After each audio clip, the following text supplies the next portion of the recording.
Van Gogh never sold a painting in a whole lifetime. Mozart died a pauper. What am I, the New York Public Library? Hey, that's a very bright man. It's very educational. That's why I come in here. You come in here to get sick, just like everybody else. Hey, come on. Huh? Okay, right off now. Bye, Joe.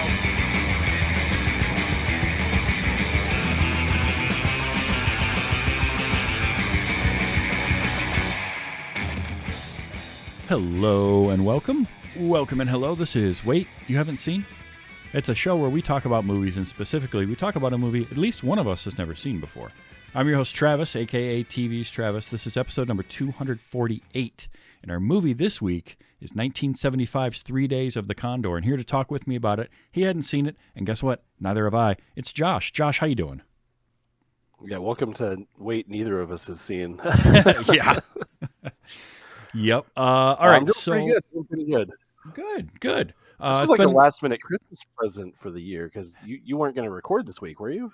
I was thinking about not recording this week. I was thinking about taking a week or two off for at the holiday, and then you mentioned this movie, and I was like, you know what? I haven't seen that one.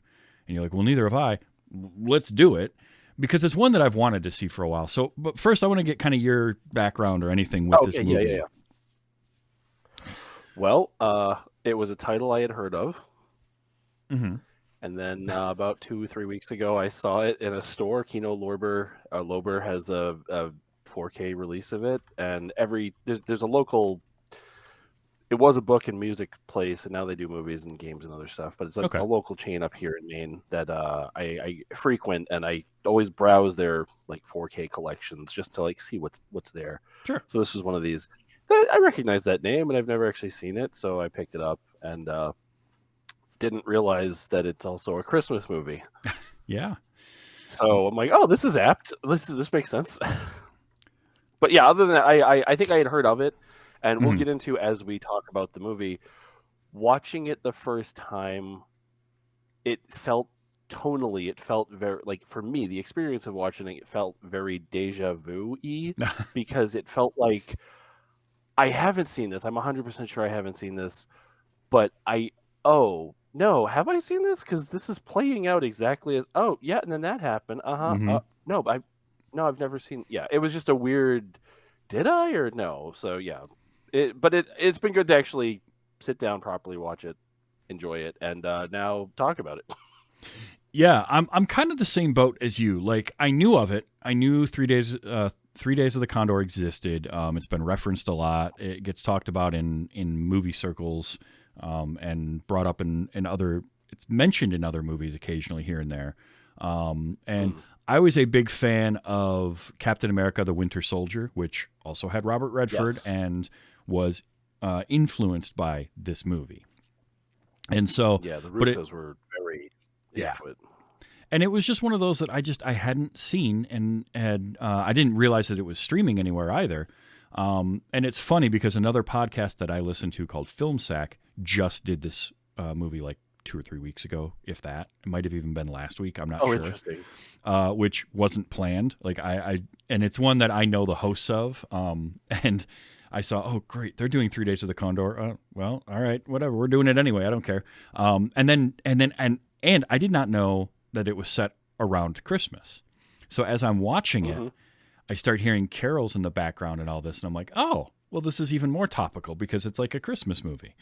So it was even better. But yeah, I had a very similar feeling that you did of sort of that deja vu, right? Like, wait, have I seen this before? No, I definitely haven't seen this before. But it is in that era of 1970s kind of spy thrillers, political thrillers that were coming out sort of in the wake of Watergate, in a lot of sense. Yeah. And like, I think it was one of the first like big ones, but also I think I was reading I did a little bit of research because for a moment I was thinking I might know more about this than Travis does, which is usually not the way this works. But I did a little research, and then when this came out in 75, there was another whole like scandal about what they called family jewels, which was like after post Watergate, there was a changeover of CIA leadership, And then that guy came in and basically asked for a list of all the things the CIA had done that may or may not have been like legit or like on the books or whatever. Yeah. So there's this whole list of things, and then it leaked in like 74, and then people thought this was an attempt at cashing in on that, and it was like Sidney Pollack was like, "We shot this movie before that ever came out. It didn't come out in theaters until." So it's like, no, this has nothing to do with that. But people wanted to. It was a very tense political time, and it's pre All the President's Men, which I have seen, and I think I'm probably going to start 2024 with a Robert Redford viewing catalog, like just like watching. There's a lot of his movies I haven't seen. Like I know all of them, but I don't think I don't have an idea of like him as an actor. It's like you hear of Brad Pitt, but you don't really see Brad Pitt's performance and like what made him Brad Pitt until you go back and see some of those early performances. Sure. So yeah, and I need more appreciation for Redford. Oh, big time. So All the President's Men, I love. I love that movie. It is fantastic. Came out the next year, the year after this. And this was right in the era. Another one from the same director of All the President's Men, The Parallax View, was 1974, so it was right before this. You had, I think that was Alan Pakula. And you also had, The Conversation was right in this same era, right? And there was, so like a lot of this was all kind of going on at the same time. And I think that's why I had that deja vu, is this feels like this doesn't feel like All the President's Men, but I can tell it's of the same era and it's of the same kind of general direction, general sort of cardinal direction of All the President's Men, where that one really dove into the conspiracy in a completely different way. This was a much tighter timeline, and I kind of like that. I did not know until watching this and then doing a little bit of research that this was based on a novel that came out the year before. So the novel was called 6 Days of the Condor. And it was like... So it's an even tighter timeline. Which is smart if you think about it. Like, a movie needs to move a little quicker. It's sort of what worked in the film adaptation of Lord of the Rings was shortening up the timeline and creating that tension. That was a smart move by those filmmakers. And I think it was smart here to kind of cut that in half, give us 3 days worth of what's going on here and keep that tension up, because this movie really thrived on that tension that it was creating.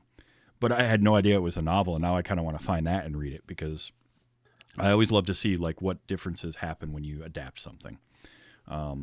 Did you so when I was looking up, it's just Wikipedia, so take it as it is. But I liked the quote that the author for the book had. And it was basically, he was just talking about like the action, because originally it took place in DC, not New York. It took place over 6 days. So like his quote about the film was that the action had been rewritten, had been relocated from sleepy Washington to furious New York City. Almost all names have been changed. The plot has been vastly overcomplicated, is of lesser interest than a straight genre film, has been overloaded into an elegy of private, political, and finally cosmic pessimism, a kind of national, if not metaphysical, guilt film to enchant the disenchanted. So I don't know if he's a fan. So I'm guessing, it's sounding like like maybe the movie, he though. didn't like it. Well, it wasn't what he was going for with the book, maybe, but I liked the movie. I do too, and I think what makes it work, for one, Pollack and Redford both saying like it's not a political commentary. We were just making a movie. It was just a story. Oh, they just wanted to have fun with it, yeah. But I think that Kino Lorber version has a commentary track with a couple of historic, like film historian writers. There's also a Sidney Pollack commentary, but I turned it off because you only hear half the volume of the movie, and he doesn't make that much comment. So you're just watching a half muted version of the movie for a lot of it. And I'm like, okay, I'll listen to that one later. There are some directors, because I love commentary tracks. I always love when you see filmmakers kind of go back, revisit something, and talk about what they were doing when they were making it and all that kind of stuff. It's fascinating to me. But there are some filmmakers that just shouldn't do commentary tracks. And like the one that always gets me is John McTiernan, who, I mean, fascinating director, right? Directed some great action stuff. Listening to his commentary tracks was like watching paint dry. It was so dull, and I couldn't do it. And then you got where it's fun is when you get a couple of them in the room, and they can riff off of each other a little bit, like David Fincher and Brad Pitt being in the room together for Fight Club. Like that was great because you could tell that they had a good time making it, and they just enjoy each other's company. So, or like Carpenter and Russell. Yes. Yep. Exactly. That's always a good one. Just laughing about stuff. Yeah. Uh-huh. Well, why I brought up the commentary, they mentioned in this that after having worked together, I guess Pollock was brought into it as a second director. Mm-hmm. There was somebody else that was going to do it, and then I believe, per the anecdotal from the commentary track, they paid the guy that was originally going to do it his full salary not to do the movie, and then Sidney Pollock came in to direct it, and then Brad Pitt was already not Brad Pitt, Robert Redford was already signed, and then he suggested Sidney Pollock, and then the two of them were just like, let's just do a fun spy movie. We haven't done that, so it was just supposed to be fun. So yeah. Because by this point, Redford and Pollock had worked together. They ended up working together like 7 times, which is, I always love those pairings, right? You get a director and an actor that just click. But this was like But I like that Robert Redford. But I like that he worked with other people. Like this was a very busy time for him too. Oh yeah. I technically 73 or whatever. Wikipedia has his career built and broken into like early prime and then like his directorial. So like this is near the beginning of his like prime, like getting awards and nominations every year. Mm-hmm. But I'm glad that he worked with a variety of people, didn't just stick with one guy. Like nowadays you get a lot of family type, everybody that works with this, like Wes Anderson stuff, you know who to expect in those movies because he always works with the same people. Well, so I'm glad that they swapped it out. Yeah, I am too, because I like Redford working with Pollock, but I also like them working with other people and seeing the different stuff that they can do. I mean, perfect example, he does 3 Days of the Condor, Robert Redford does, and then the next year he's doing All the President's Men, different director, same genre of film though, so it's kind of neat to see the 2 different takes on it. Which feels like a more tense movie to me than this does, which is weird because this is the political spy thriller, but All the President's Men, I haven't seen it in a while, but I remember it being like edge of my seat, like glued to the TV watching it. It is, I think some of it, this movie definitely had that tension. The scene in the elevator with Robert Redford and Max von Sydow is great. Because what's brilliant about that scene is that von Sydow knows who he is immediately, and he's following him. But you've got Redford, who's, he doesn't know for sure, but he's paranoid, and so he's not trusting of anything going on right at this point. So it just makes for a great scene, and the 2 of them playing off of each other so well. I love. Max von Sydow is great, and it's amazing how much younger he looks here than he did 2 years earlier in The Exorcist, because The Exorcist was just a couple years earlier than this, but they aged him up so much for that movie, and that's always the first thing that comes to mind with him. So then I see him here, and he's having fun with this too. Oh yeah, totally different. Very much. You can tell he's enjoying this role. Yeah, that had to have been a fun role to play because you just get to be like enigmatic and just kind of have fun. He's just a force in this movie. He's not like there's no arc. He's pure. I mean, spoilers if you haven't seen the movie. Like he's literally just like a person for hire. Will work for whoever outbids. You know who? But he's good at what he does. Oh, he's very good. You know who he is? He is this movie's version of Anton Chigurh, right? Like Anton Chigurh is that same thing where he's just that force. He's for hire. He doesn't care, and that's this character here, who I'm gonna pronounce the name right or try anyway. Joubert. Joubert. Yeah, Joubert. Yeah. He doesn't care. That scene with him and Redford at the end is probably my favorite scene in this movie, just because of the way he's describing it as they're walking out, and he's kind of explaining to him like how easy things could be for him, but like he goes, "Well, can you take me back to the city?" And that whole explanation of exactly how it's all going to play out, I loved. Yeah, and he just tells Which them all was that. verbatim, word for word, used in a Seinfeld episode. Yes. Which that's the thing. This is one of those touchstone movies where it's like so many things have copied or been inspired by this that's part of why I feel like maybe that's why I've seen it before. But also Winter Soldier, I listened to a podcast about somebody. It was a podcast about a TV show, but in a break they did the Marvel movies, and I'm thinking during the Winter Soldier episode, I may have heard a lot about this movie. Yeah, but that could be. had never seen it, like pinned it. So maybe some of it's just coming back to surface now. But I had never actually visually watched it until just now. But yeah, Sure. No, but I mean, it's what this is this is sort of that movie that filmmakers watched. And there's sometimes you get that, like you get certain bands that are sort of the musicians, and you get movies that can be really popular, but also are those movies that people who are into movies watched, and then they got into making movies, and so they were influenced by it, or it's taught in film schools. I think I read somewhere where the script for this is still often taught in film schools and used as an example. So, even if you don't see or get the direct references that can show up and stuff, it's there. Like the DNA of it is there. Seinfeld being a perfect example, right? Like they literally verbatim do that whole speech, and I love that. Getting to finally see like the original. And as a character for Turner to hear all this from this guy, and he has no reason at all not to 100% believe what the dude is telling him, and he's still like, I'm going back anyway. And he's got that, because that's kind of the cool thing about the character that Robert Redford plays as Turner is he's very driven at this point. He's not a field agent. He's not a spy. He says so much. Like he just reads books. He's an analyst. But all this stuff happens, and he sort of has it. It's that line when he talks to Higgins on the street right at the end, where he says, "What is it with you people? You think that how did it go? You think that not getting caught in a lie is the same as telling a truth." Yeah, which I loved. Yeah, which I believe has been quoted in other things plenty of times. Oh yeah, I think actually Sidney Pollack has used that line in other movies. I believe. I think it mentions on the Wikipedia again, but yeah.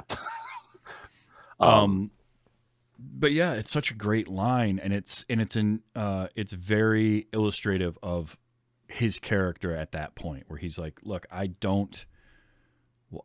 he got into this because he was just good at it. He got recruited into the CIA, but he can't wrap his head around like this kind of stuff.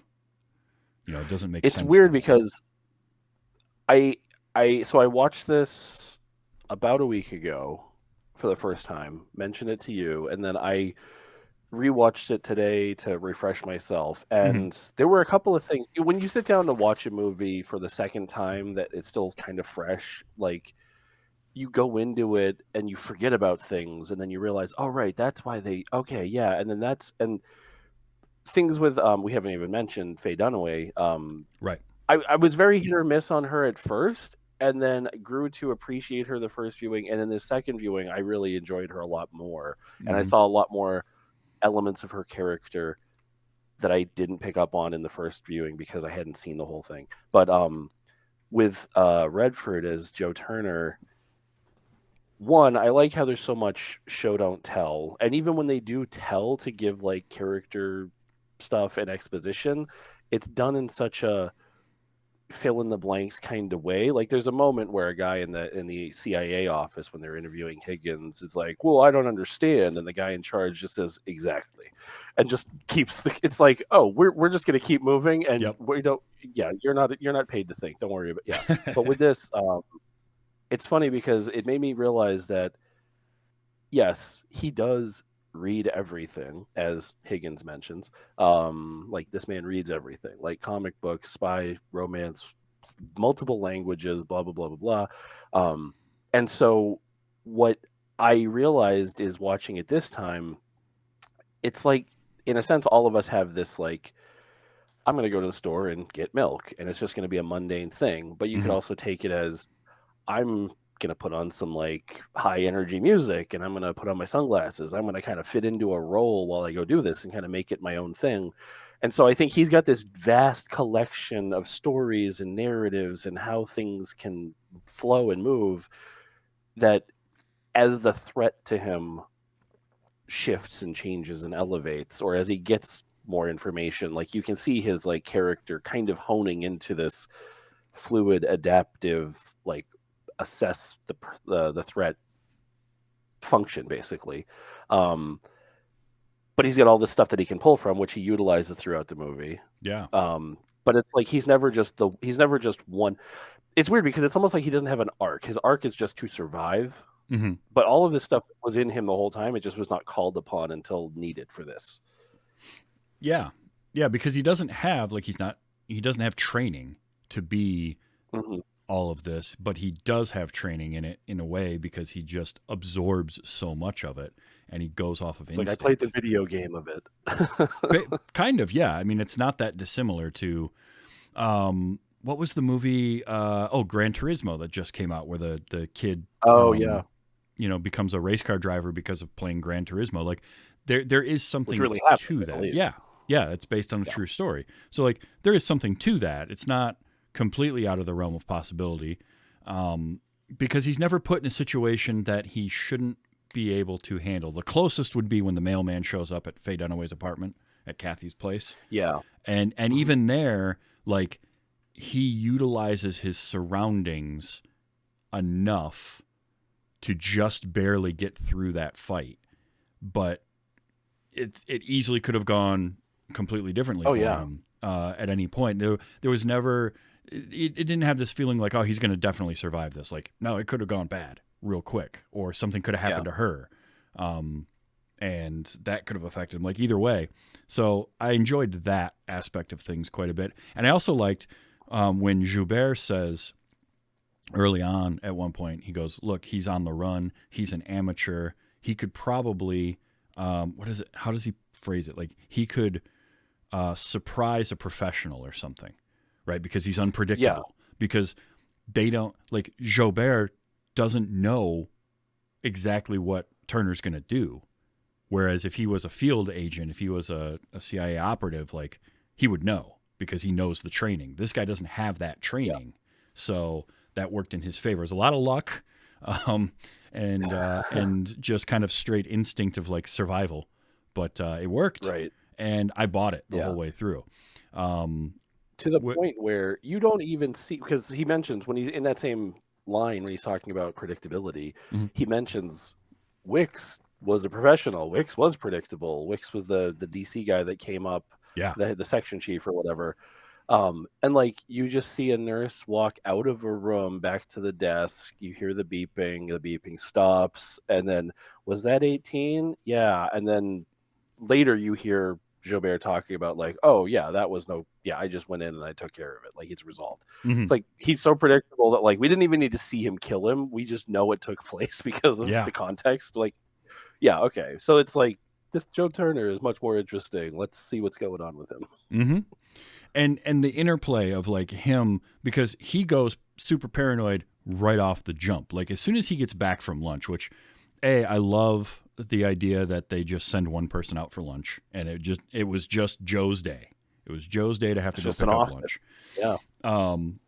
But he gets back, and of course, all hell is broken loose. The phone doesn't work in there, so he takes off. He finds the payphone, which, yes, kids. Doesn't take his bike because he realizes that if somebody is still watching the place, they'll see that the bike's taken. Yep. Yeah, he does a lot of... And there's no narration. You just do a lot of watching his facial expressions and like, yes, okay, I'm gonna watch this with my dad during the next week and see what his thoughts are on it because he doesn't pick up on those cues usually. So I want to see how well he can follow it. It'll be interesting. I think he won't have problems with it because it's well made. Yeah, and I think that's the reason you don't need the narrative, right? Like you don't need a voiceover we don't need to hear his thoughts because it's so well put together. And showing them on the screen. It's that you mentioned that they do a lot of show don't tell in this, and I appreciate that in a film. because that was one of the things that made like the later cuts of Blade Runner work better, was when it becomes a show don't tell. We don't need to hear Harrison Ford explaining everything to us. Just let the movie, let that stuff unravel. And that's part of what makes this work so well, is its pieces slowly fall into place. We learn more about Turner. We learn more about the CIA. We learn more about the plot as it goes without having to have somebody just spoon feed it. And, Right.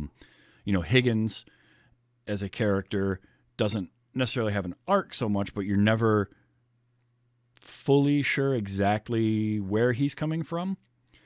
And same with Wabash, same with Atwood. And so it could be any of them at any point could get revealed as the mastermind behind it. So I kind of liked how that all played out. I just really love watching it. Yeah, go ahead. I would say even watching it the second time, remember knowing that it was Wicks that is in the alley that kills Sam, and then gets shot by Turner, and then whatever. Watching it the first time, I'm like, all right. Watching his section chief come in, meet with Higgins while Higgins is on the phone with Turner, and like he's got your pictures, he's reviewing them now, and I'm like, I didn't really get a whiff that guy was anything but just like a desk agent until he's in that alley, and then it's like, oh, and then you don't. I think it's actually for that reason you don't see Wicks again after the alley scene. You don't see him in the hospital. Maybe it was a scheduling thing, but I think it's good that you don't see him again, because it doesn't give his character like a third phase to make. It's just 2 points of a line. It doesn't give an arc. It's just, here's how he was in the office, here's what he's doing outside the office, and also because Joe doesn't see him beyond that, we don't see any more information. This movie is very selective at giving you more information than Joe, only to increase the tension you feel when he's put into the next situation. Yes. But it's pretty much kept from his perspective the whole time. So yeah, most of the time. without it being a first person sort of narrative, most of the information we have is information that Turner also has, with a few exceptions. Yeah. And you're right, those few exceptions create the tension. Us knowing who Jobert is, and before he gets off the elevator, and yep. So us knowing that makes that scene so much more tense because of how calm he is. And the realization kind of on Redford's face. And I love, yeah. And then how that whole scene plays out too, because he has him leave first, and the guy just bolts right out of the building, and Turner instinctively, when he gets out, he's looking around for him. He doesn't see him, and so I'm thinking, okay, how is he going to get out of this? And it was brilliant to offer that group of people a couple bucks to help him break into his car. Mm-hmm. And just so he can walk out with a group of people. And again, there's Jobert, and it's like he didn't anticipate that. Like that wasn't something he thought of, and so he can't do anything. This is also 1970s New York, which is not so much the New York of today. Right. So there may be more implication. I think there was one person commented like on to the extent of like, why are you asking us to help you break into a car? And it was like, okay, well, there's definitely a variety of ethnicities present in the lobby at that moment, and so it's like, yeah, you wouldn't want to ask someone to help you break into your car because like you're probably just going to get robbed anyway. But then like I don't know, it's funny how it all plays out like that. But yeah, and you're right in that, or I agree with you. The first time watching it, I had no idea Wicks.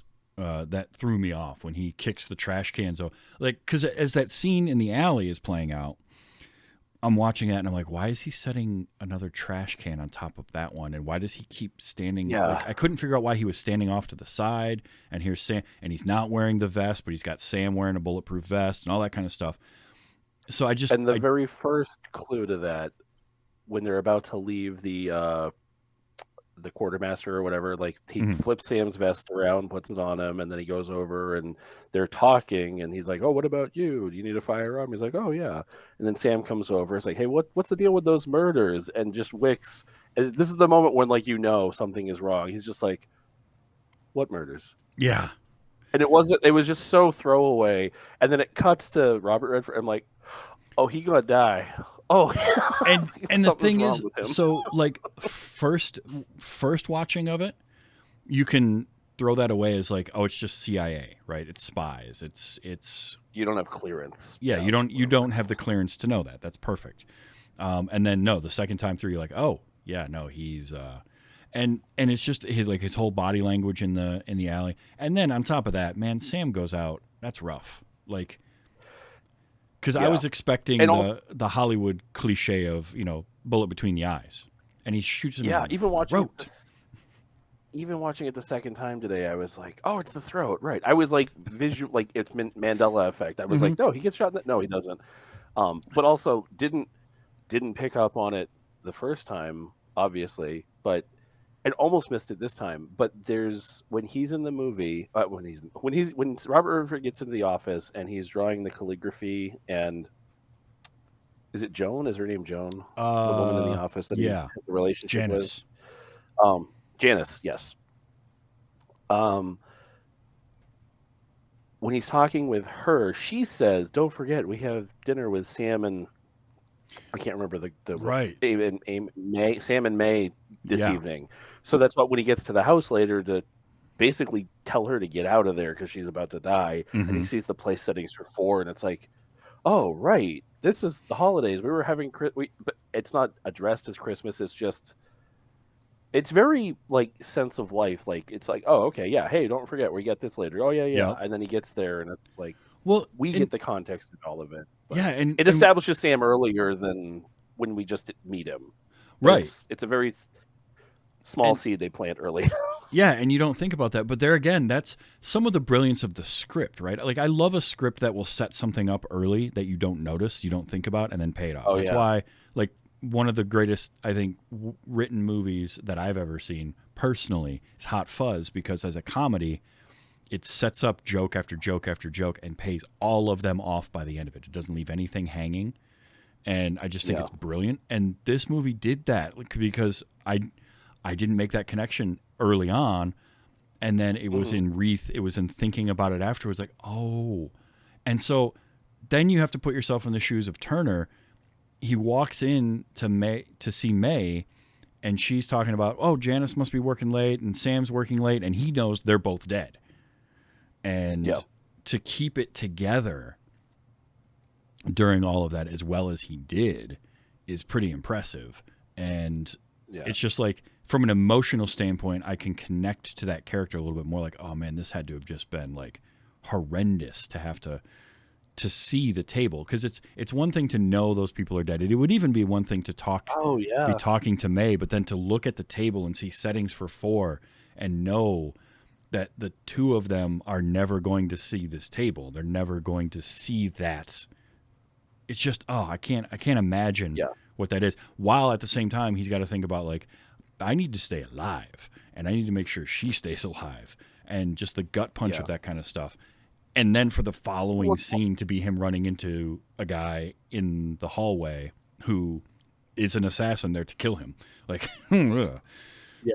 It's also, and it's weird because this is not show don't tell. This is very much tell don't tell. But Wicks, when he's prepping Sam, makes a comment, she ever used to be his girl, or she ever used to be Turner's girl. And then when he gets to the house, she opens the door and like, oh, hey babe, and like leans in. And so like, they don't ever clearly say that anything happened, but like even May or whatever, I think her name was May. It is. But May. Okay. Yeah.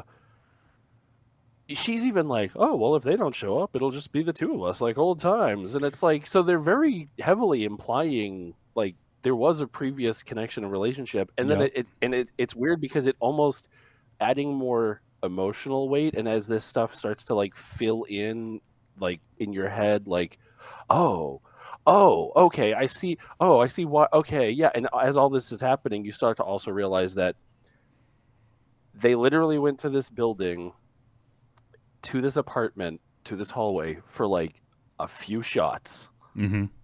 And they had this actress come in for this one scene, and then like they never go back to it. They never touch on it again. They just keep moving forward. And I'm like, wow, they put so much into that, even beyond what was on the screen. That's how effectively it was put together. It was like, wow, okay. And but you also start to realize, like, I don't have Robert Redford, his character Joe Turner's like, you can just see him thinking so much in this movie, and it's just like, Yeah. it all boils down to like, what do I need to do at the moment, regardless of what I think and feel and care. Like, people are dead. Excuse me. And all of this is before Faye Dunaway. Oh no, he leaves her house to go to Amy's. That's right. But yeah, I don't know. I feel like if I had to pick, I really like the first day the most of the 3 days. Or really 2.5 days or whatever. But yeah, there was a lot more that happens that day, I think. I think so, because it's a lot of Joe beginning to figure things out and go through that. Like by More day, dynamic, I think. yeah, it is far more dynamic, because by day 3 he's starting to get a grasp on it. Now there is the big reveal of like who it was behind it and why, which I did actually like that quite a bit, where he's like, it's about oil, and then I think about it and it's like, oh, the oil embargo and the gas prices started going up in like what, 72, 73, I think was when all that was happening. If I remember, if memory serves from like history. So, you know, oil was a big thing at the time. So this movie's very topical in that aspect of like, that's what was going on. And you've got, you know, Higgins telling him at the end, like, we play games, we do hypotheticals, and it was somebody taking that hypothetical too far, but we need to know, because what's going to happen in a couple of years when there actually is a lack of whatever, you know, people aren't going to want us to take care of our own. Yeah, and and people are just going to want us to do it.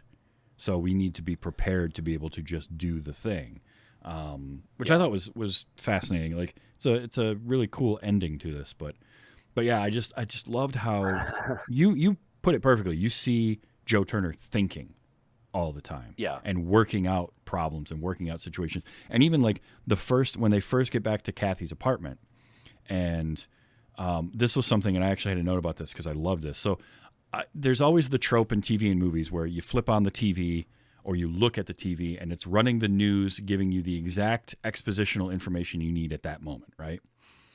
It's a great trope. You know, you're walking by the wall of TVs in the electronics store and the news is playing. It doesn't matter what time it is.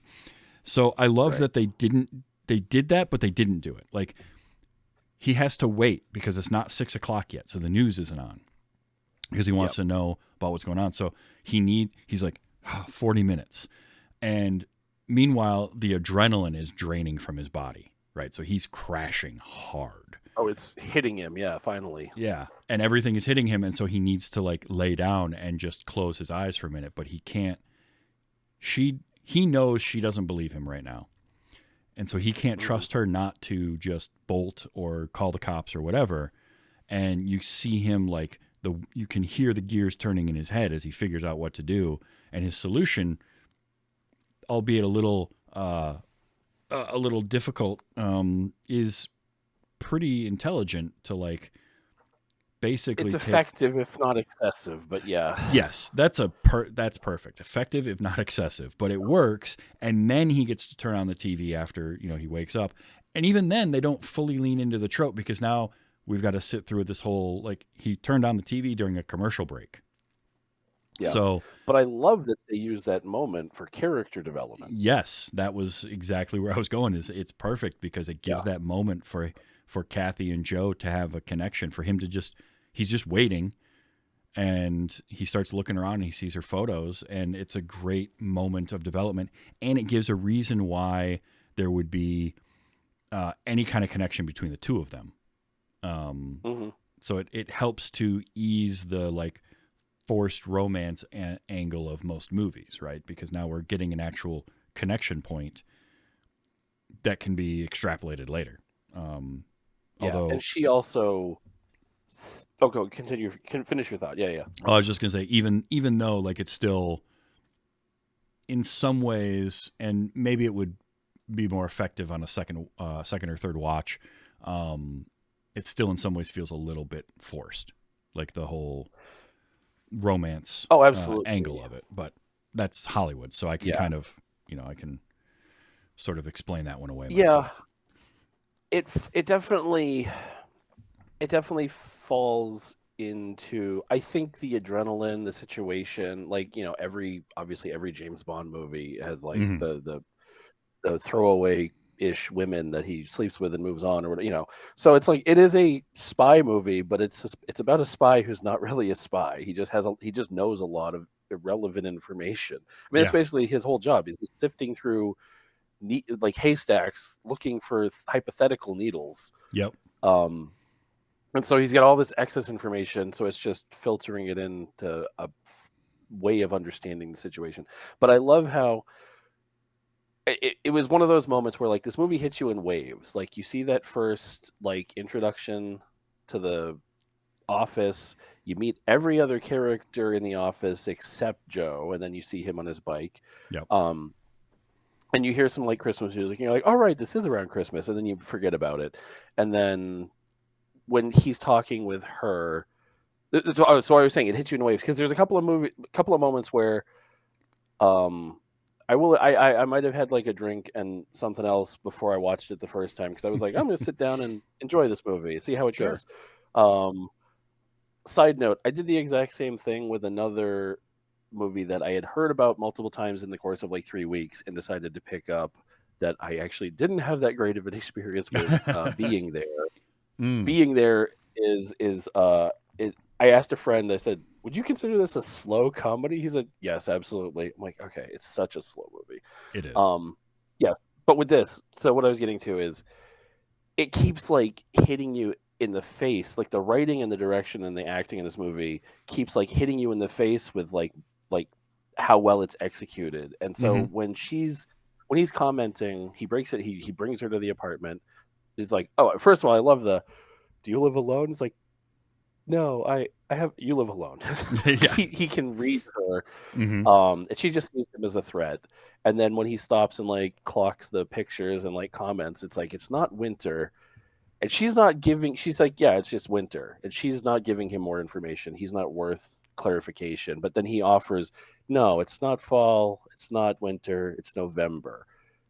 And just Yeah. like the specificity of it. And like, when you're a person who does a creative thing and somebody comes in and just gets it, like, you do have that connection, or you feel seen. So I think that's like when she starts Yep. to crack and like you see past the veneer a bit.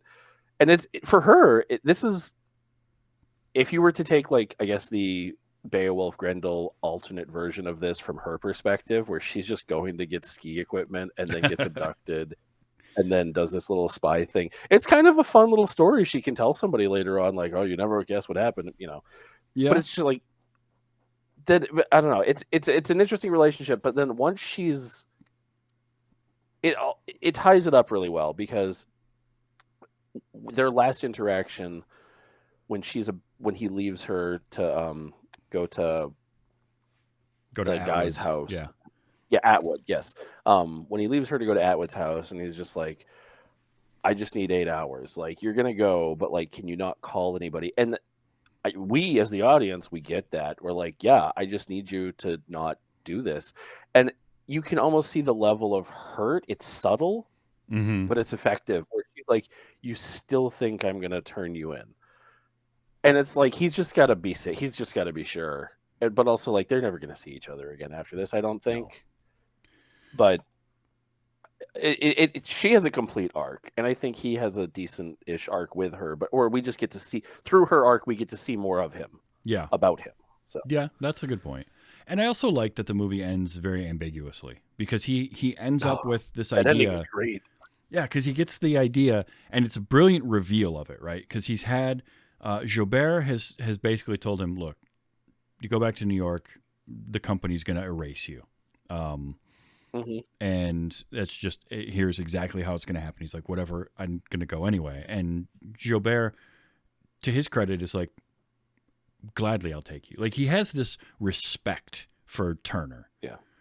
Game recognizes game. Yeah. And so he takes him back, and then we get him on the street, and he gets Higgins, and I just love it, because by this point now, like, Turner kind of has at least a pretty good idea of sort of how things are going to go down.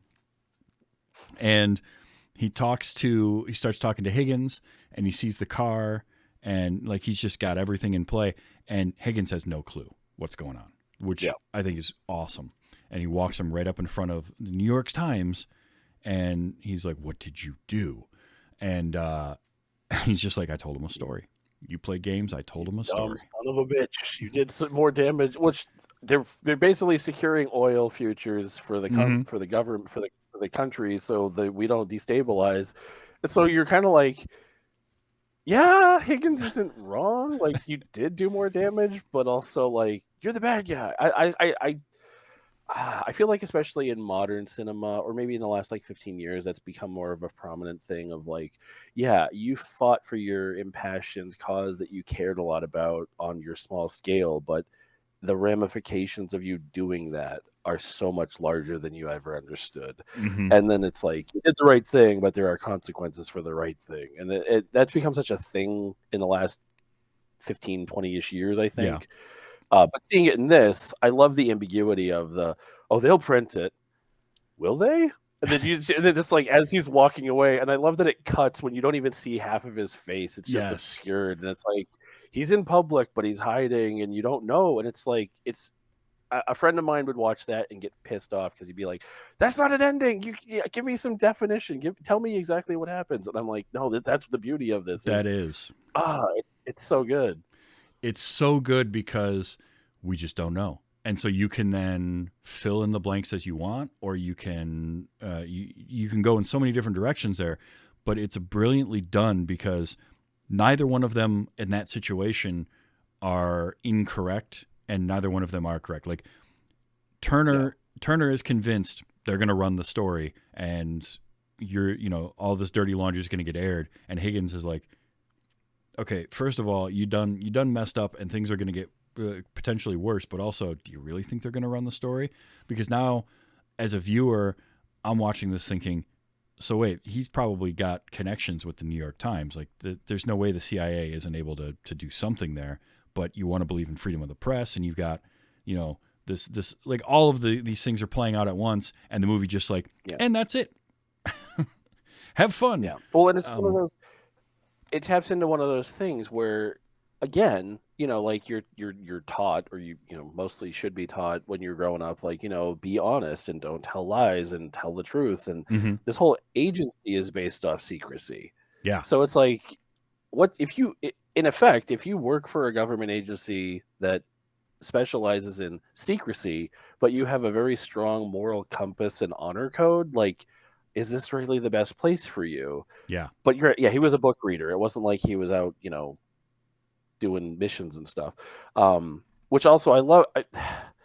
You could take any clip of Higgins and it would just be a good quote-worthy clip. Like, all of his dialogue is very on point. He doesn't crack. I also love their first exchange. Oh, and that's the other thing is, that's what made me think of this. Standing outside the New York Times or Post or whatever it was, and then it's like, I just gave him a story, and it's like, well, 2 days ago you didn't even know who this guy was. Yeah. So how do they know who you are, and how do they know who he is? And they just like, we recorded two people on the street talking about some conspiracy theory. Okay, do you have any sources? Okay. It's like that. It could be nothing. But I like the first exchange with Higgins on the phone.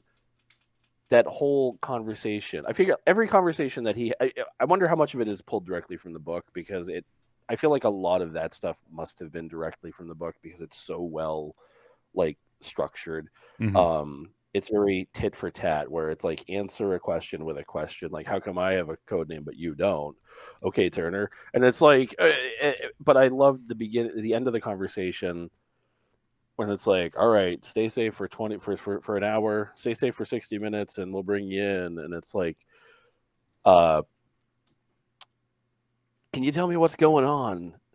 I'll talk to you in an hour. And he just like hangs up the phone, and then turns and like, you've got 55. It's like, it's like, oh, okay. He performs it so well. That actor, I've seen him in other things, and I'm gonna start looking for him more because he's very good at that. Cliff Robertson is the actor. He played Higgins. Yes. And he's great. He was one of a couple of Oscar winners in this. He had won for a movie a couple years earlier. But yeah, the thing with Higgins that's so great is you can tell he's been with the company for a long time. and he Yeah. gets the game, he gets the spycraft, he gets all of it. And so he's a very smooth operator that just knows what to say, when to say it, and how to say it. And it works so well. And then to have, and I love, and you kind of mentioned earlier how this is sort of a slice of life in a lot of ways, right? It's just because it only takes place over those couple of days. But that moment with Higgins and Mr. Wabash, John Houseman's character, where they're just reminiscing a little bit, and he mentions like, yeah, you were part of OSS back in World War II, and what was that like? And Before we were smart enough to number them. Yeah. And do you miss that? And like Wabash's response is, I miss the clarity. Do you miss the action? I don't miss the action. I miss the clarity. Which is a a good line. Oh, it's very good. It hits you. It hits you like a bell. Like, oh, you're like, oh, let that resonate for a bit. Yeah. And then on top of that, when you think about that scene, at this point now, they know that it's Atwood. They figured that out. And they're basically just two guys having a conversation while they wait for confirmation that that Atwood's going to get removed from play. Because that's when that phone rings and Wabash answers it, and he's just like, okay, good. Did they know? They knew. Okay, taking a brief pause to comment on how minimal but effective the Major was in this as well. Every time he had to call the Major, I was like, oh, it's this guy. Oh, and again, we don't know much about him, but like, it's a guy in a wheelchair at a desk in front of a huge, like, this guy is incredibly interesting. I want to hear his story. Yeah. But I was watching it today. I was like, he's in the room. I love that, like, connecting you now. And he literally like turns his head and Higgins is sitting right there. And then later we reveal that like Wabash and them are there too. But I was wondering, like, is it established that Wabash knew about Atwood, or is it just that Higgins knew? Because I think Higgins had Atwood killed by Jobert.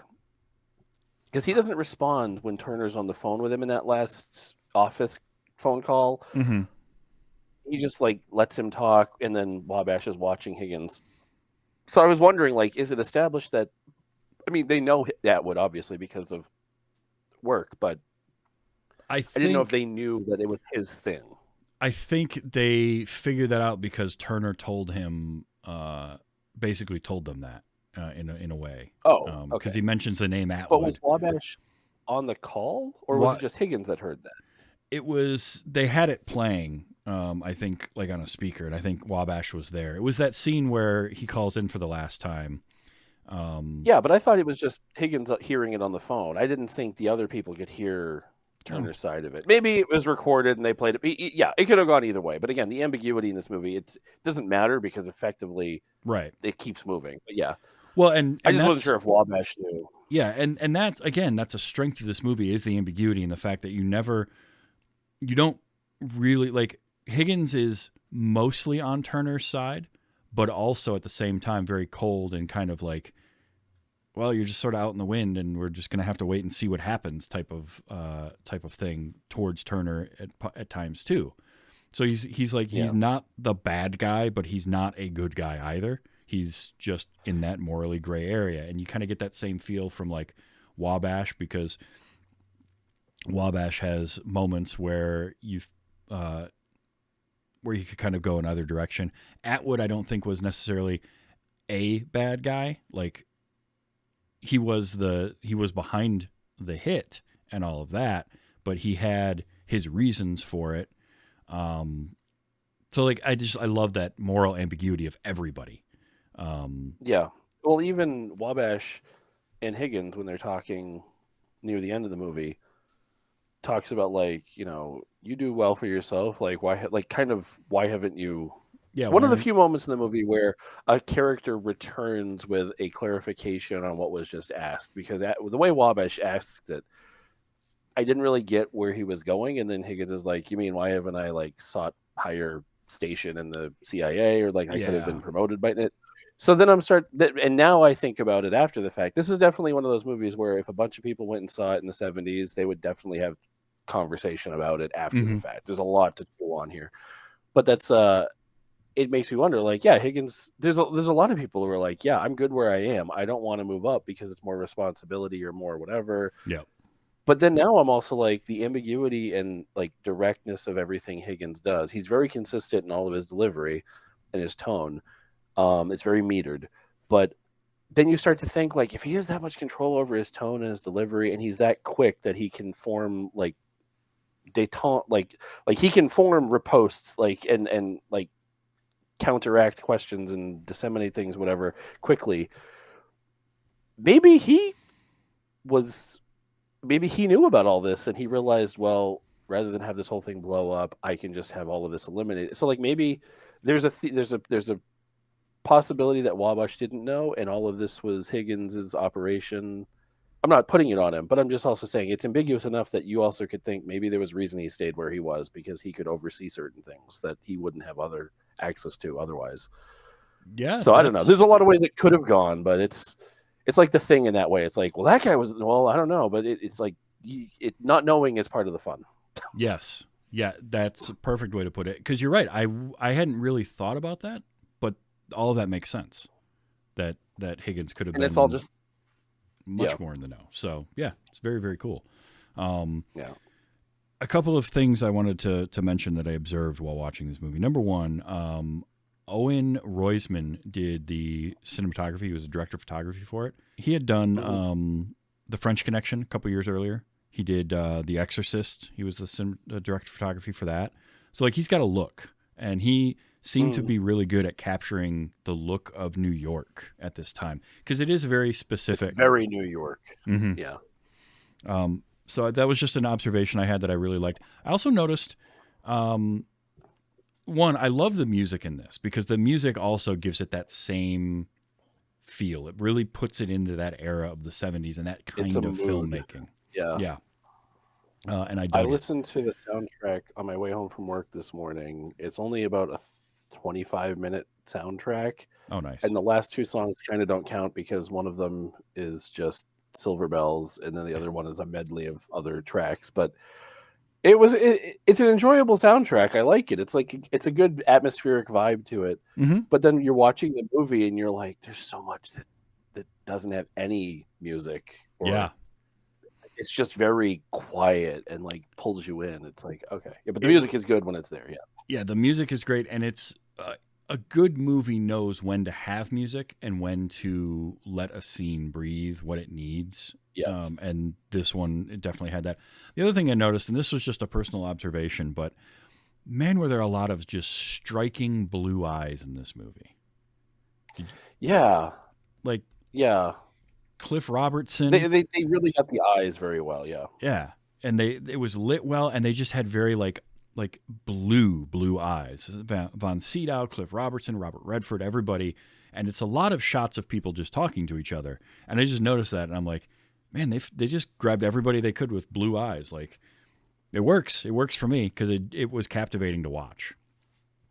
It's also funny because I think the blue eyes add an element of like you see them with Robert Redford, and it's like, oh, it's like a trustworthiness. Like, oh, this is like a guy I can relate to. But then you see it in other people, and you're like, that element is kind of there, but it's like almost like a curiosity and an intrigue. Yeah. Because for us, the audience, we know that, yeah, Max von Sydow and Cliff Robertson really aren't to be trusted, or it adds to the ambiguity. It's like, it's like, let's dress this guy in the most flattering, like attractive, appealing costume ever, and then make him the most like hard to deal with person. I don't know. They played a lot with like the and the costume design in this is just also pretty good. Like, oh, very good, very good. Like, it's very visually striking. The mailman and the guy. Whatever happened to Poncho? That was my watching it this time. I'm like, whatever happened to Poncho? I don't know. That's a good question. He was never. They just didn't need him for the second one. Yeah. Yeah. So he's still out there. Mm. But again, watching those guys, I was like, that was another, have I seen this? Or I'm like, have I seen a show? Like, yeah. I almost felt like a Family Guy parodied this because it was like the detail was very specific. Mm-hmm. And then that mailman guy, which I guess they hired, they just did a wide casting call, I guess, and they just like, let's just get guys that have like very like striking facial features. So like they Yeah. pick these two guys. The mailman, when he first comes in, kind of reminds me of like a Robert Wool, almost A little bit, yeah. Yeah. Yeah, and then as soon as he takes the mailman hat off, I'm like, now he reminds me of like a Colin Firth, which is weird. It's like his face like shifts around. It blends very well out of the crowd. Yeah, I don't know. And I also like, because I love that you say, like, with Robert Redford, the blue eyes are, sort of a trustworthy thing. And Kathy has a great line where she's talking about like the good qualities of Joe, and she mentions his really eyes. Yeah. But that they're not kind eyes. They're good, but they're not kind. Yeah, and I loved that distinction. And for her to pick up on that too, I thought was really cool. Yeah. And it makes sense that she would, as the photographer and as an artist, to notice something like that in somebody, and that difference. Just like he noticed, he could tell that her photos weren't winter. They were that November, like her seeing that in him. I really, really enjoyed that. This is it's a fantastic movie. There's, and there's a lot of layers to it. And I do think it has some rewatchability because of that, because you're going to find and pick up on things more the more times that you see it, because it does so much show, don't tell. Yeah, it's definitely a movie I'm planning. I mean, I've watched it twice, and when my dad's up later this next week, I'm probably gonna watch it with him again. So I definitely think it's. I don't know if it's my favorite Christmas movie, but I'm glad that there's another contender up there with like Die Hard. It's not Die Hard is just accepted now, but I'm glad that I can tell people, no, this is a Christmas movie. Yeah, it's a good Christmas movie. And there's so much of the DNA of spy movies that have come since this too, because I love a good. Spy movie, the intrigue, whether it's the silliness of some James Bond stuff or some of the things like Redford in Spy Game, was a great movie. Oh yeah. Or Brad Pitt. Yeah. There's The Recruit is a good one. I enjoyed quite a bit with Colin Farrell. Yeah. There's been a lot of really good spy movies, and I think so many of them do owe to something like this. Sometimes, just like with like spy movies and con artist movies, I feel like when they're good, they're really good, but they can kind of collapse under their own weight. Sometimes they try to get too clever, which is where, Ocean's 11 knew just how much suspension of disbelief you could kind of go through for something like this before it became, well, whatever, none of it makes any sense anymore. And I feel like this one is one of those spy movies that gives you just enough to be like, to go along with it. You can just strap in and enjoy the ride. And just how much influence this has on films that have come after it is pretty impressive. And what it built upon for things like, I don't necessarily think that the Parallax would have influenced this because they were too close together to really know, but like The Conversation is one that would have, I'm sure, had at least a little bit of influence on here. And we got to remember this is the mid 70s, so like the home video and all that stuff wasn't really a prominent thing. So it's kind of like this kind of movie, it's great for a theater experience because you would leave this and like a week later you're still thinking about it. You're like, you know what, let's go see it again. I got questions still, so it would keep you coming back. But we can just, I think both of us, like, we're able to access it and watch it within a matter of hours, not a problem. Whereas back in the day, it's like, no, if you want this specific time and place, and there are going to be other people. Yeah, definitely. So the conversation about it really doesn't continue beyond a few weeks, I think, because once the movie's out of theaters, it's kind of like dies out, I think. But it's nice to see the influence continue on and things, and hopefully, like, more people will see this movie because it was just one that had been like enough of a distance between when it was in theaters and sort of when I was watching movies where it wasn't readily available. It is out there and available now. It is currently streaming on Amazon Prime, but it's leaving in a few days. So hopefully it's going to pop up on another service. But then you found the Blu-ray, which I would love There's to a see. 4K version of it. Yeah. Yeah, that would be great. I'd love to check that I out. will say, I don't know how many Kino Lober people you have listening to this podcast, but the Blu-ray for this, it it's very minimal, or the 4K at least. The 4K, there's a 2-channel mono, there's a 5.1 DTS, which I swapped between the two of them because it wasn't hitting my back speakers anyway for some reason. There's the commentary tracks. There's no chapter selection. That's So awesome. and then when you pull up the menu, it's literally just like a still image, and then like it just says menu audio subtitles that comes up. And Oh, so wow. like when I first started watching this, I got through day 1 and I was tired, so I paused it and I took a nap. I work overnights for anyone who doesn't know. So getting through a whole movie can be hard sometimes. But yeah, when I came back to it, I'm glad that it just picked up where I left off because of the Blu-ray player, the 4K. But yeah, very minimal on like they basically threw the movie on a disc, added a few extra things. It was put together well, but I'm like, you could have made a chapter selection. The only other DVD I know of that Mulholland Drive does not have chapter selections. It has one big chapter because Lynch does not want you like skipping around. He's like, no, this is meant to be viewed as a whole. I don't think this is. This has chapter skips. You can skip ahead and back, but there's no way to manually navigate that through the menu. Gotcha. Manually navigate. I don't know. Anyway. But it's definitely worth a watch. Yeah, go ahead. I was going to say, when you were talking about spy movies that came after this, it popped into my head at first, and then the more I thought about it, I'm like, it really is kind of like the opposite of this. For some reason, the Bourne Identity popped into my mind a few times while watching this because it kind of gives that fish out of water story, but also this gives you the information that is the answers that are the answers to a lot of the questions in the Bourne Identity. Like, how does he have all this information? Well, okay, Joe Turner reads all his books. Jason Bourne doesn't remember he was a killer. Yeah. But every time I watch the Bourne Identity, which isn't that often, I do like the movie. I haven't seen all of the sequels, but I really like it. Every time I watch the movie, when they get to the house, you've seen the Bourne Identity. Oh yeah, definitely. Okay, yeah.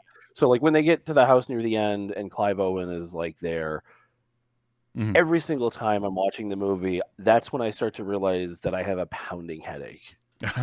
Every single time I watch the movie. And so it's like, oh, I'm enjoying this movie, but then it like calms down enough and I'm like, oh, I'm really realizing the effect that this movie has had on my mind and my eyes and my ears. And I'm like, okay, I didn't feel any headache in this. But also, like I said, I think both of these kind of end up in similar spots. They have he abducts this girl and uses her for a safe haven kind of situation. And there's a lot of similarities, but also, and I think those were books too, weren't they? Yes. Was that Ludlow? Ludlum. Was it Robert Ludlow?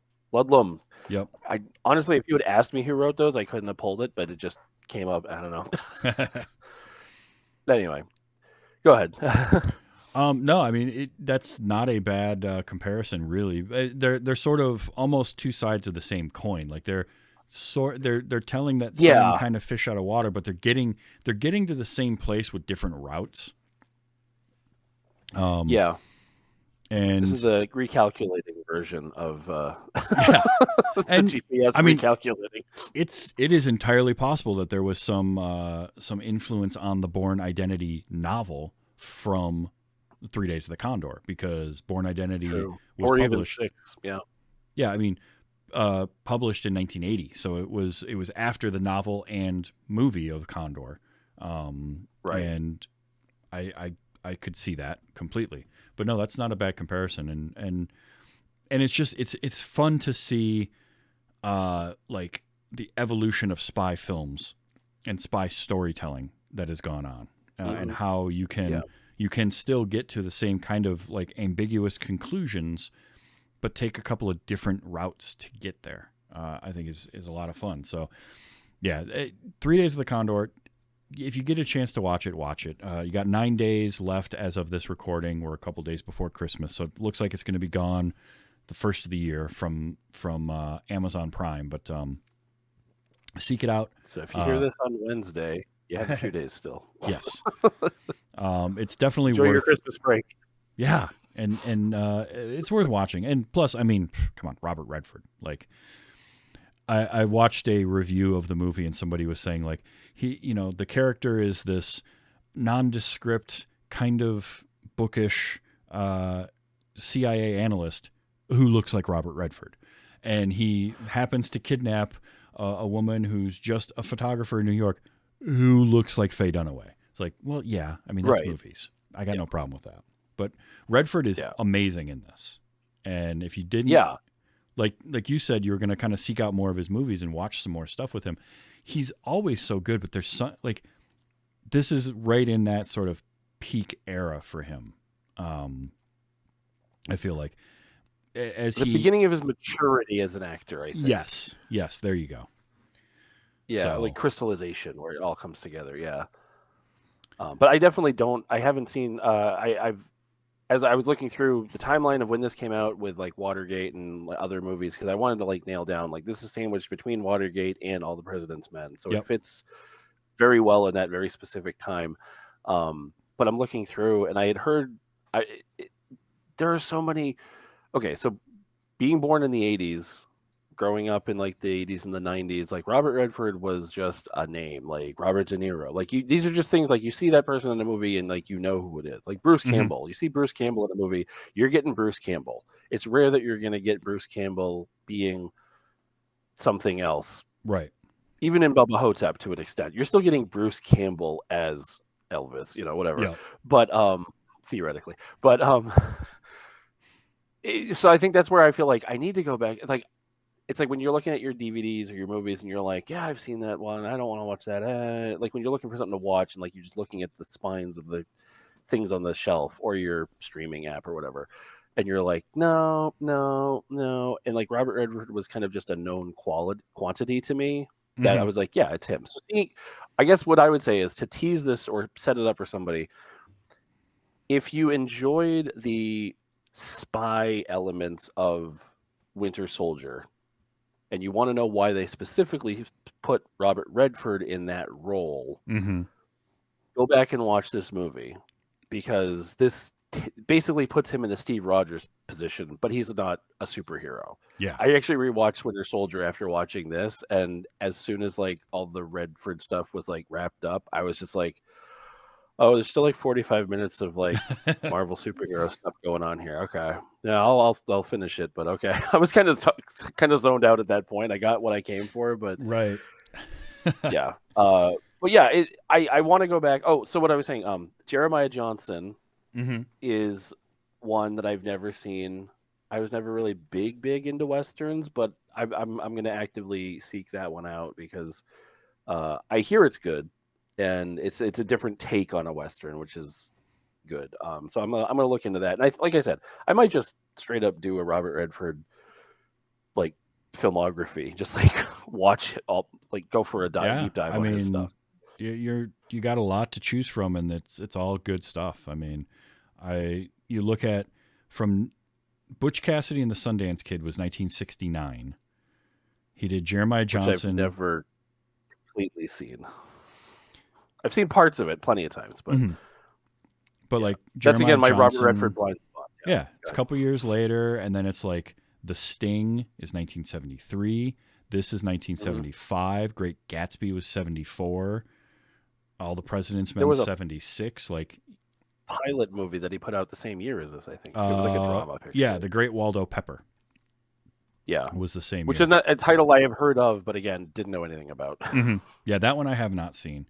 But like he did all that in the span of 6 or 7 years, and that's not even getting into things like, but I mean that's not even getting into things like The Natural and Out of Africa, and he ends up doing Sneakers in '92, like which is another great spy. That's movie. Another good one, yeah. So definitely, I feel like this, All the President's Men, and Sneakers would be like an interesting like triple feature. That would be, because you could round out with Sneakers as like, yeah, this is your comfort movie, like send you on your way at the end of this, because like you've had two kind of intense, two heavy movies, and then we'll give you a little Dan Aykroyd. We'll round you out. Perfect. Listen to Mother. Always listen to Mother. Well, Josh, this has been super fun. I'm glad. I mean, I always love having you on, but it was nice to get you back for a fun Christmas movie, and kind of an alternative Christmas movie that we did sort of last minute, which was great. Yeah, Now, and one neither of us has seen, so we're Yeah. both fresh on this, which is good. I like that is also too. fun. Yeah, it is a lot of fun to come into it fresh from both sides.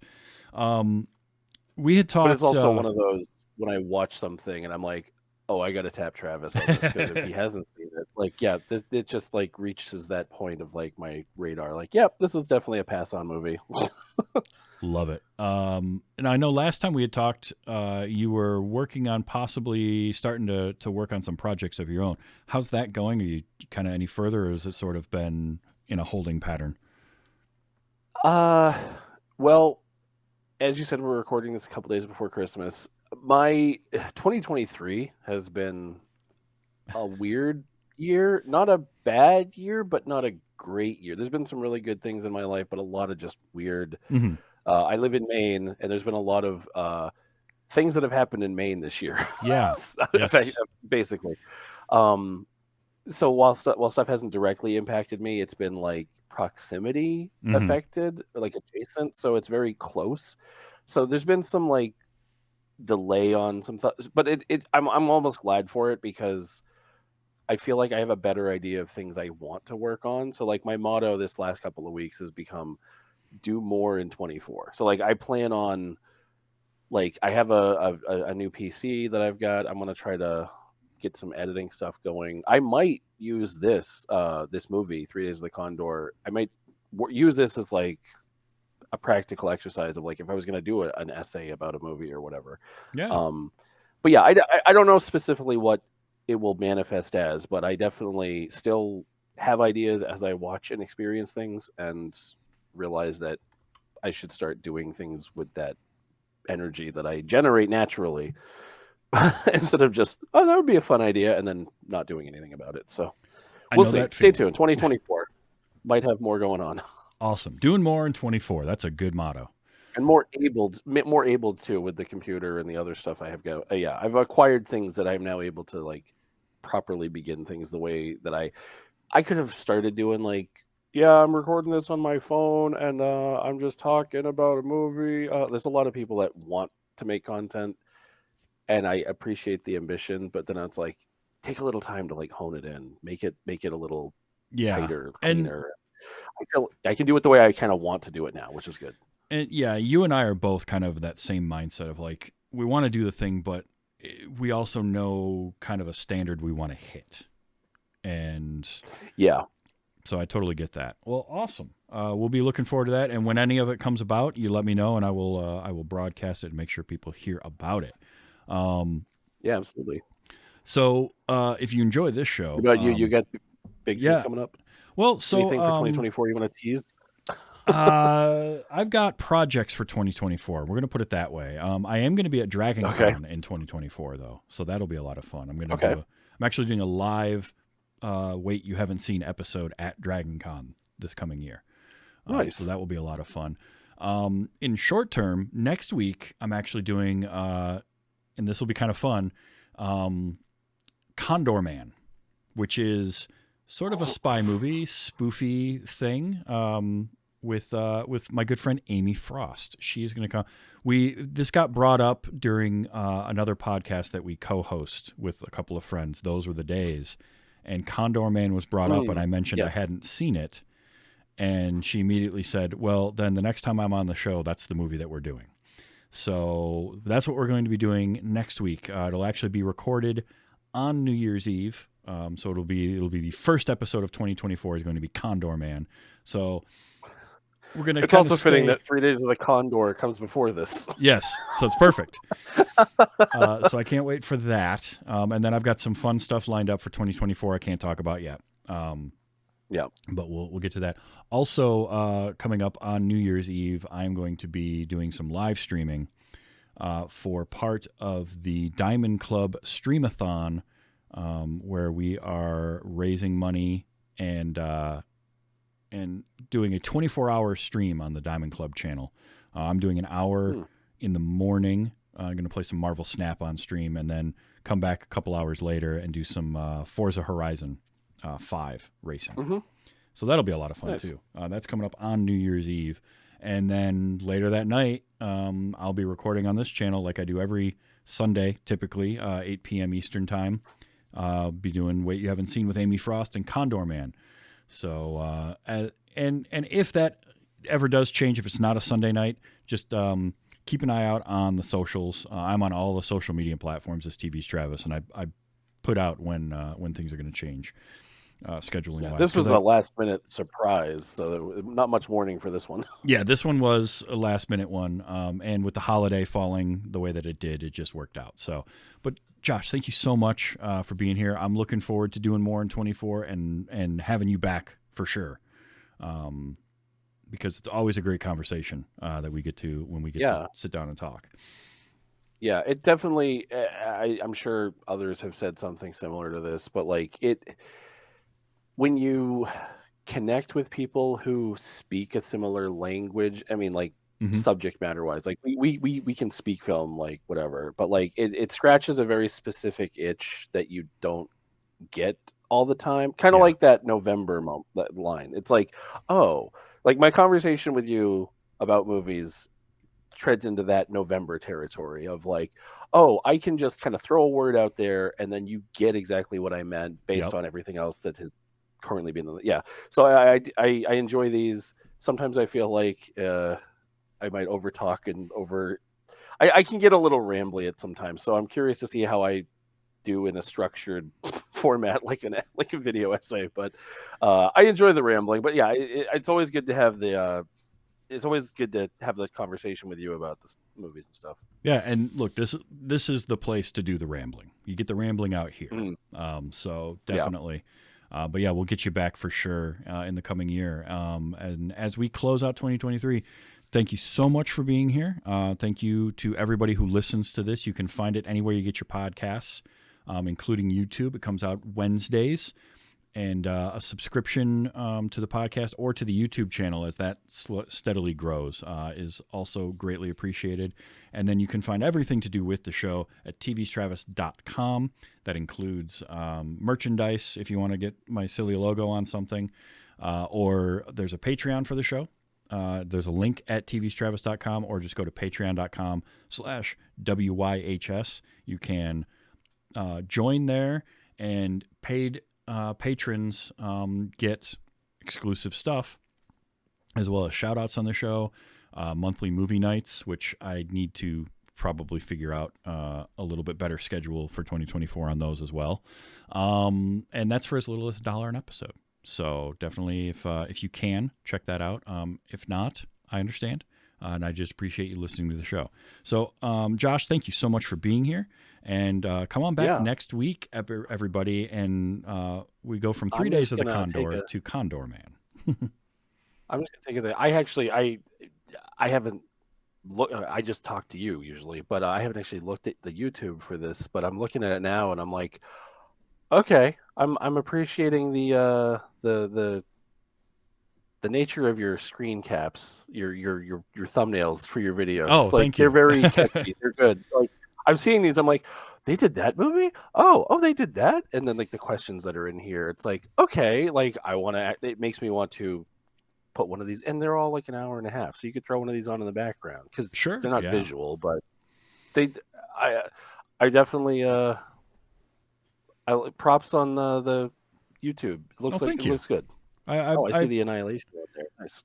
been trying to make that a little more viewable and a little more accessible, and it's working. It's slowly growing. So every little bit helps. Every person who subscribes, I appreciate it. Thank you so much. And if you know people that like movie conversations, hey, send them my way. So yeah, until next week and Condor Man with Amy Frost, just remember to enjoy your movies and be excellent to each other. Merry Christmas.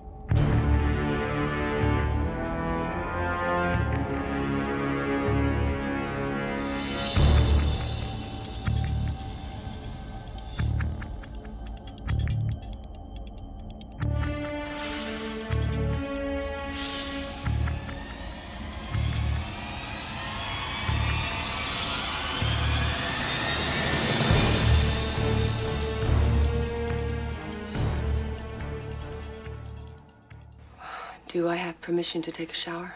You don't have to help, you know. Oh, no. I'll help. Can always depend on the old spy fucker.